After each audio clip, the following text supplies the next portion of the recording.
여러분 안녕하십니까. 이어서 광주 전남권 소식입니다. 추석이 10여일 앞으로 다가오면서 휴일을 맞아 벌초에 나선 사람들이 많았는데 벌쏘임 사고도 잇따랐습니다. 그리고 과수농가에서는 예년보다 빨리 찾아온 추석에 수확을 서두르고 있습니다. 송정근 기자입니다.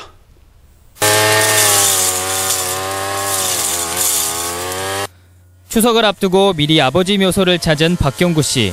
벌초한 지 한참 지난 묘소 위로 오랜만에 예초기를 돌려봅니다. 애들도 이제 요즘에는 이렇게 젊은 사람들이 잘 이렇게 모르잖아요. 그러니까 그런 것도 이렇게 벌초가 어떤 건가 그런 것도 배우라고 이제 이렇게 데려왔죠. 추석이 열흘 남짓 앞으로 다가온 오늘 광주와 전남 곳곳에서는 이런 벌초 행렬이 이어졌습니다. 벌쏘임 사고도 그만큼 많았습니다. 오늘 아침 곡성의 한 야산에서는 벌초를 하던 49살 전모 씨 등 2명이 말벌에 쏘여 쓰러졌습니다. 말벌집을 건드린 전 씨는 말벌에 수십 군데를 쏘이면서 중태에 빠지기도 했지만 응급구조돼 생명에는 지장이 없는 것으로 알려졌습니다. 추석을 10여일 앞두고 배밭에선 상품을 출하하기 위한 배 수확이 한창입니다.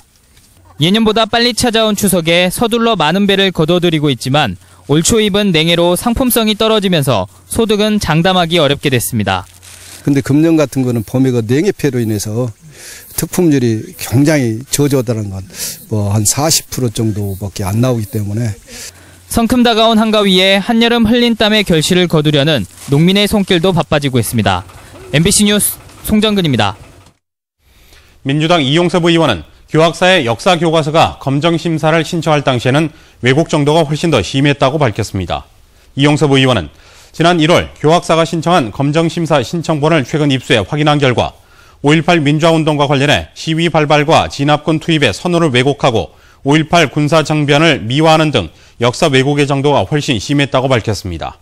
또 검정심의위원회와 교육부가 심사 과정에서 중립성을 유지하지 못했다며 지금이라도 검정 합격을 취소시켜야 한다고 주장했습니다.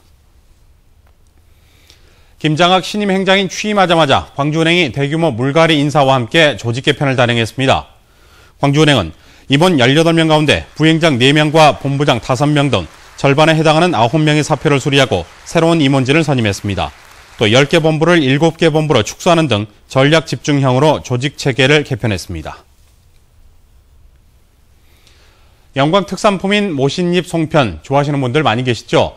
천연 재료로 만든 음식이다 보니 쉽게 딱딱해지는 단점이 있었는데 연잎을 섞어 만들었더니 이러한 단점이 크게 보완됐다고 합니다. 조현성 기자입니다. 갓 쪄낸 모시 송편을 포장하는 손길이 분주합니다. 각지에서 밀려드는 주문. 사시사철 즐기는 별미 음식이 됐지만 그래도 추석 명절 전이 가장 큰 대목입니다. 택배가 14일가량밖에 안 가져가지고 지금부터 계속 바빠요. 냉동도 또 작업해야 되고 생떡으로도 많이 나가거든요. 쫄깃한 맛의 건강식품으로 10여 년 전부터 인기를 끌고 있는 모시송편. 하지만 기온이 낮아지면 금세 딱딱하게 굳어 씹는 맛이 떨어지는 단점을 안고 있습니다. 이 같은 문제점을 해결하기 위해 한떡집이 찾아낸 천연 식재료는 바로 연잎. 반죽을 만들 때 연잎을 함께 넣으면 모시송편 특유의 쫀득한 식감이 사나흘 이상 유지되는 것을 확인했습니다. 할머니가 옛날에 약초를 캐러 다니실 때 연잎을 이렇게 밥을 해갖고 주먹밥 해갖고 하면은 이게 안 굳는다 하더라. 이제 한번 해봐라. 그래서 제가 이제 실험을 한번 해보게 된 거죠. 향토 특산품인 모시송편의 시장 규모는 250억 원대. 영광에만 150여 개 업체가 운영 중이고 최근에는 한산 모시송편까지 가세해 시장을 키워가고 있습니다. 갈수록 까다로워지는 소비자의 입맛을 붙잡고 경쟁에서도 살아남아야 하기에 향토 특산품도 진화를 계속하고 있습니다. MBC 뉴스 조현성입니다. 광주 디자인 비엔날레 개막 이후 맞은 첫 주말에 관람객 6천여 명이 전시장을 다녀갔습니다. 광주 비엔날레 재단에 따르면 어제와 오늘 이틀 동안 디자인 비엔날레 전시장을 찾은 관람객 수는 6천여 명으로 집계됐습니다. 비엔날레 재단은 관람객들이 쉽고 재밌다는 반응을 보이고 있다며 흥행에 대한 기대감을 나타냈습니다. 광주 북부경찰서는 남편을 둔기로 때려 숨지게 한 혐의로 66살 신모 씨에 대해 구속영장을 신청했습니다. 경찰에 따르면 신 씨는 지난 5일 자신의 아파트에서 남편 70살 권모 씨의 머리를 둔기로 수십 차례 때려 숨지게 한 혐의를 받고 있습니다.